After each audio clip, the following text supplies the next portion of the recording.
So now, I get to introduce our first keynote speaker, Sucharita Kodali. She's the Vice President and Principal Analyst at Forrester. So given the macroeconomic changes with inflation, the bear market, supply chain issues, changing consumer dynamics, we really couldn't think of a better person to put this all together and translate what it means for the retail industry. Sucharita has been covering retail for Forrester for over 16 years. She's been a frequent guest at CommerceNext, and many in this industry know her well. Sucharita, it's with great pleasure that I get to welcome you to the CommerceNext stage.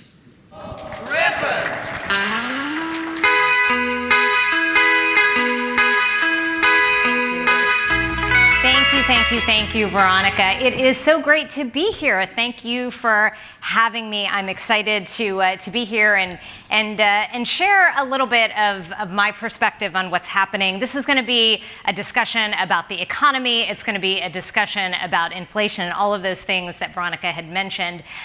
So at the highest level, what I'll start with is that there are basically two big schools of thought as to what's happening right now with the economy. On the one hand, there is the Larry Summers school. He's the former Secretary of the Treasury, and his point of view is that we just gave too much money to people during the pandemic, and that's led to inflation. On the other hand, there's the Elizabeth Warren school, where companies are basically profiteering, and that's what's essentially leading to inflation. And the truth is that there's probably something in the middle, and I wanted to walk you through a number of data points that I think would be important for everybody to know so that you can decide what you want to take, what you want to ignore, and where your truth lies, and where ultimately you can help your companies and your businesses navigate through, what are choppy times, if not uncertain times altogether.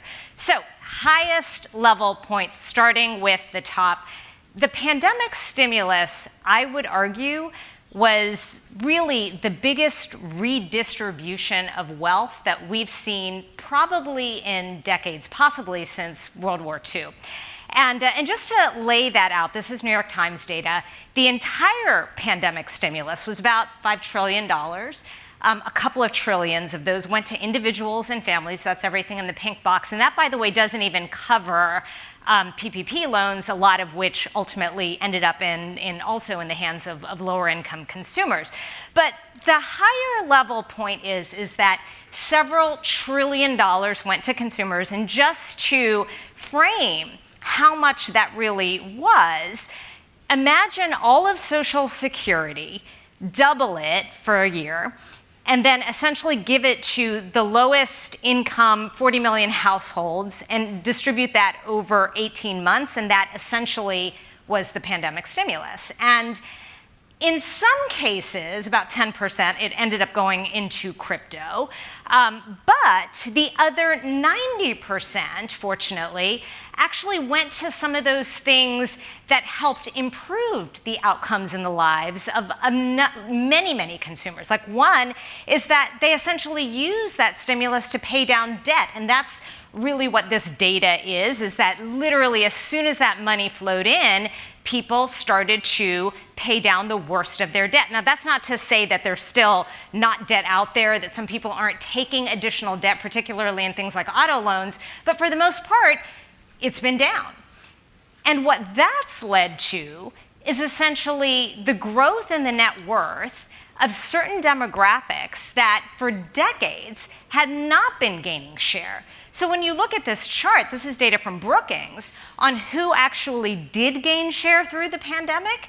It's interesting because it's minorities and millennials. And that's a little bit of the story that we don't hear a ton about. And this is great. This is fantastic news. This is one of the first times in decades that we've seen a little bit of the closing of the inequality gap that we've been talking about for so long.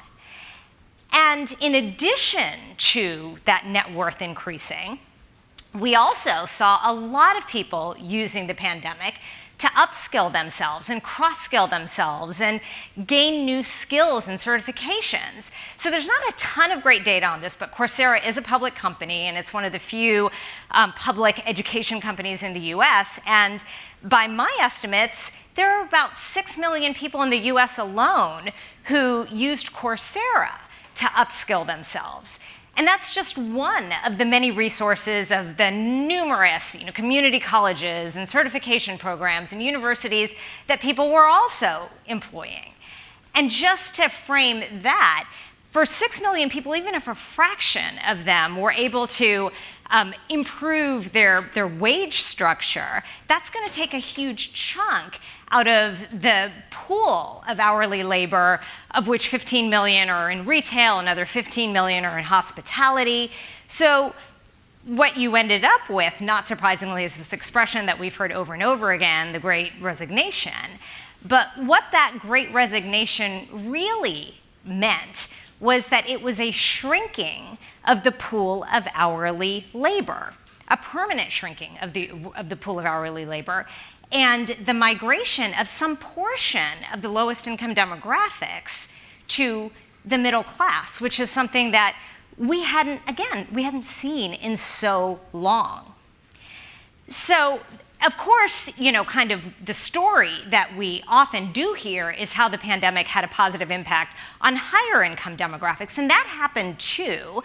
And there are a number of data points, but the most recent one that I saw, which I thought was interesting, is that the IRS in 2022 expects to collect more in taxes than ever, which of course is also an indication that kind of the rich are certainly getting richer, but also we've seen a lot of the poor also getting wealthier. So the news here is that if you were able to make it through the pandemic, a lot of people came out better on the other side. And even as far as overall government debt is concerned, and that's what this data is, it's data from the Treasury Department, that we're not doing as bad as a society in terms of paying off that debt as we thought we would be when we got into it in 2020. Now, that is the situation with respect to consumers and how they are managing from their financial situation. Here's the tie to inflation, and a significant portion of it is of course, some portion of it is tied to wages. But there's also supply chain issues, or I should say the perception of supply chain issues. I thought this was a really interesting data point from NRF, which did a survey of consumers and their expectations around inflation. And this was a curious question because you guys are, many of you are very familiar with market research and you know the idea of leading questions. And the phrasing here is, given the war in Ukraine and given all of the supply chain issues, you're okay with prices being raised, by businesses, right? Of which 71% of consumers agreed that was in fact okay. But what I want to frame is that there's actually something else that's also going on, and I want to use Chipotle as an example. And I'm using Chipotle as an example because I saw on social media some people being like, oh, poor Chipotle. Chipotle's had lots of issues, and I just wanted to use some of the actual data from Chipotle to show that it's a great company, but it's far from poor. And what is, the top line is that in a normal situation, its COGS have gone up, and certainly wages and probably supply chain costs have caused it to go up by a double-digit percent. That in a normal situation would be alarming. But the last thing that Chipotle has done is absorb those costs. It has actually passed on a lot of those costs straight to its consumers because its net income has gone up by an extraordinary amount in that same period of time. And net, consumers are not only covering the full cost of those increases in wages and supply chain, they're also covering whatever Chipotle also is adding on top of that to improve its profit. So its revenue is actually growing faster than its COGS. And this is a story that actually is universal right now in the entire business world, because when we look at levels of profitability, corporate profitability, it was the highest during the pandemic compared to 70 years of recorded history prior to that. So whatever costs companies may be incurring, they're adding additional, numbers on top of that consumers are just seemingly willingly happy to pay. And let me give you another example, which is in the category of gas. So gas has gone up by about 40+% in the last year. And guess what? Consumers have also decided to consume 40% plus more gas in the same period of time. So from a gallon standpoint, we're consuming about the same now that we were before the pandemic. But we're driving less to work, and we're actually driving less to stores. So the question is, where then are people driving? And according to Google mobility data, they're actually going to places like parks more. So what we have here is a situation where a lot of people are actually using things like gas and some of this newfound wealth to take part in leisure activities. And that, by the way, is again a great thing. There's nothing wrong. There's no judgment here on that. But the question is, well, maybe things may not be as bad as we think they are. And that explains, and I just wanted to share with you another kind of gas example here, which I thought was just a brilliant one. So last week, this was like 10 at night in my town in North Carolina, where there were a bunch of cars. These are SUVs, like 20 deep, probably waiting like a half an hour or more for frozen custard. And I just want to say that if we are in a time period where people are paying top dollar for wants, not needs, maybe we're better off than we think. So, and I just want to bring up one more point, which is retail overall. So this is retail, year over year in the month of May, going back like 30 years. And even if we look at, an inflation-adjusted number for the last year, and this is data that is excluding gas, it's excluding cars, what we are seeing is more spend than ever before, a lot of which is for discretionary items. So the question is, well, why then do half of people in this country still think that the economy is poor? This is an Economist YouGov survey, and it was done just a few weeks ago, and it's like 4 on a 4-point scale, like half of people, 49% of people think that the economy is poor. So this survey has all kinds of demographic breaks. It has all your typical age, income, gender breaks. The only segments that had the biggest spread was dependent on who you voted for in 2020. And you guys have done market research before. You know that even a number like a 15, 20-point spread is a big deal. This is almost a 50-point spread between whether or not you voted for Biden or Trump in 2020 as to whether or not you think that the economy is in good shape or not. And when we think about, well, why is that? And what is it that's leading to perhaps some of these deltas in the perceptions? I would say that it's two things. One is it could be that the media is just relentlessly hammering us with negative stories. And all of those data points that I suggested before really aren't being highlighted. But the second is that sometimes there's just straight up misinformation. Like a quarter of people say that there's an unemployment problem in the United States right now. And let me just kind of share with you, there's no unemployment problem in the United States right now. We are at record low unemployment. When you go back in time and go back to the end of World War II, this is the third lowest rate of unemployment right now since then.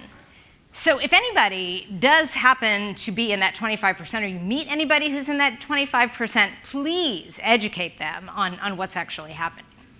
Now, what about retail? Where does this lead us? And in retail, what I have to say is that we're kind of in the habit of often looking at the trees, not the forest. Like, we'll see like one good, kind of an earnings call from Macy's, and it'll be like, oh my God, bricks and mortar is back, and then let's short Shopify, which is, kind of the stock here.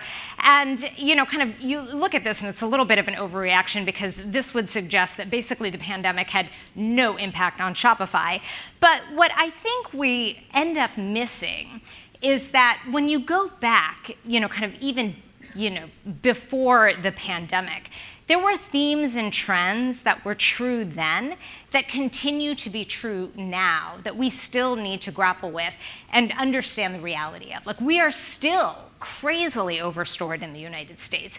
E-commerce hasn't gone anywhere. It's not going anywhere. Delivery, still really an expensive problem that we need to contend with. Customer acquisition, not easy. Never was, never gonna be. And, kind of at the end of the day, it's really hard to be in this industry and gain share. It's hyper competitive. So what does that mean? Well, we're definitely going to see more bankruptcies this year. I mean, that's been a trend that dated back to, remember, the retail apocalypse. And if anything, the past year was kind of a free pass where there were a lot of companies whose lives, got like a second lease on life when they probably shouldn't have. Well, now, in an era of higher interest rates, anybody who's in debt probably is going to be much, much more challenged. But we will likely see a shakeout of more retailers than we did last year, and a lot of them are likely going to be in sectors like fashion. We're absolutely going to see sectors like retail media growing because, again, retail needs to find ways to absolutely make more of this challenging retail environment. This is exactly the reason that we are seeing a shakeout and a reckoning, kind of the chickens coming home to roost with respect to delivery companies. We thought that, kind of, again, trees, not forest. We thought that, the pandemic was going to make, kind of last mile delivery here forever. And that, in fact, did not stay.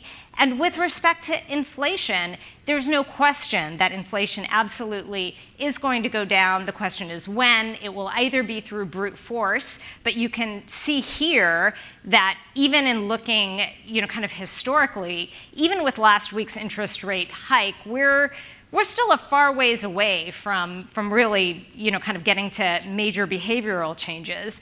And then, of course, you also have a really, kind of the reckoning with respect to supply chain and inventories kind of catching up.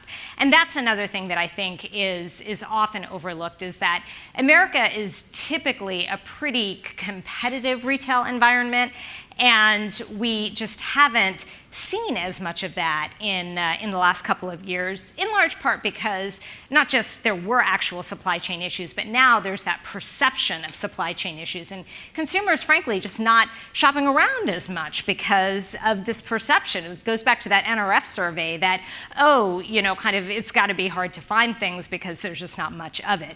And this is just some interesting data that, kind of when we look at the beginning of the pandemic and now inventories are sort of leveling out. That black line you can ignore, though, because that's actually the one sector where there are major, major supply chain issues, and that's automotive. So there's a bigger question in spite of all this, which is what should happen to retail? So these are the things that are like, kind of those are the short-term things that will likely happen. But there's a bigger issue of morally, what do we need to do that is our responsibility? And a lot of that has to do with this, which is perhaps the biggest trend of all, which is the planet's in peril. And retail is unfortunately responsible for a non-trivial part of that. So if I were to look at a sector like fashion alone, the most conservative estimates are that 4% of all of carbon emissions come from the fashion industry. And that's one sector. That's not counting electronics. That's not counting food waste. It's not counting all the plastics issues that we have. And that's the reason that a significant percent of people, even with no compulsion from a government or fines from anyone, are voluntarily deciding to do things like purchasing secondhand, opting for higher quality, recycling. All of these ultimately point to one thing, which is the reduction of consumption. And these are big, big problems because we're in the business of selling people more, and we're already overstored. So as a company, if you're not thinking about what this means to your business, you need to start thinking about it now. And there are 3 existential questions that I want everybody to start pondering. And it's not something that I expect you to have an answer to like tomorrow or next week, but over, say, like the next 5 years. Question 1, what are you doing to help your businesses, your companies, think about new products and services that take advantage of helping the environment and helping sustainable causes? You know, are there solutions like Repair Cafe? This is a Dutch concept where people can bring in anything that's like broken, and a local community of artisans and, you know, kind of mechanical engineers will fix things. REI is a great example of a company that's doing exactly that.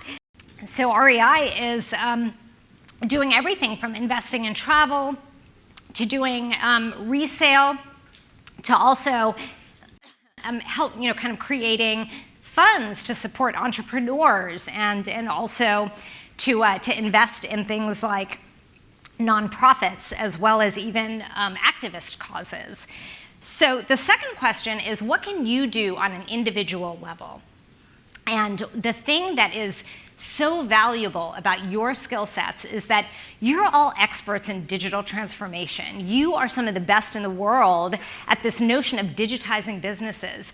And there are so many sectors, whether it's in agriculture or healthcare or education, which are so far from excelling at digital transformation. They desperately need your services and your talents. And my question to you is, as you get approached to advise a startup or possibly even invest in startups, are there questions that you can raise to push people into the direction of those other businesses that do have larger purposes and larger causes? Retail has outweighed other sectors like education from a startup and venture capital standpoint by several-fold. But the question is, I mean, do we really need the 55th quick commerce startup that's going to deliver gummy bears to people in 10 minutes when there are sectors like education which are desperately in need of more funding, more support, and more resources? And most of those education startups, by the way, aren't even in the United States. A lot of them actually are in China.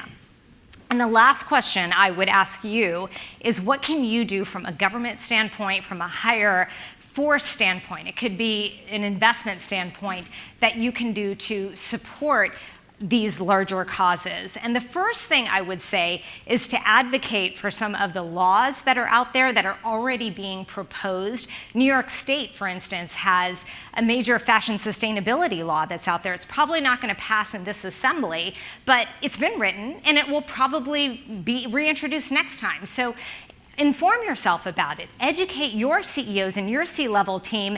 And even if you're not in New York State, talk to whoever is in your state to potentially introduce things like sustainability laws and extended producer responsibility acts. These are all things that environmental support groups are absolutely advocating. From an ESG standpoint, which is environmental, social, and governance, there are so many bad frameworks out there that will put companies like Exxon at the top of an ESG list. But what I would encourage you to do, if you want to truly understand how companies are doing well, is to embrace frameworks like the B Corp framework. It's a great one, and it exists for the purpose of certification, but perhaps it should also exist for the purpose of being able to rank order companies. And last but not least, everybody should absolutely vote. And the only reason that I kind of nag on that is because particularly in years like this, which are midterm years, a lot of people still don't vote. And I'll just give you an example. In my state of North Carolina, this is a purple state. There's a major election on the line that could potentially turn the Senate. And in our last primary just a few weeks ago, still only 20% of people voted. And that number is probably only going to be 30% in the general election in November. So what I would say is, don't let this moment go, because there's a huge delta between the percent of people that say that they're interested in the environment and they think that the causes are desperate, but yet ultimately still don't show up at the polling booth. So with that, I just want to kind of wrap it up as to the things that you can do and what you can do to be a steward of the future in a way that is valuable, in a way that ultimately helps you with the near term, but ultimately always keeps that longer term perspective in mind. I'm down to time, so I'm gonna wrap up. This is my contact information if anyone does want to see these slides or has any questions or wants to challenge any of this later. First initial, last name at Forrester. Thank you so much.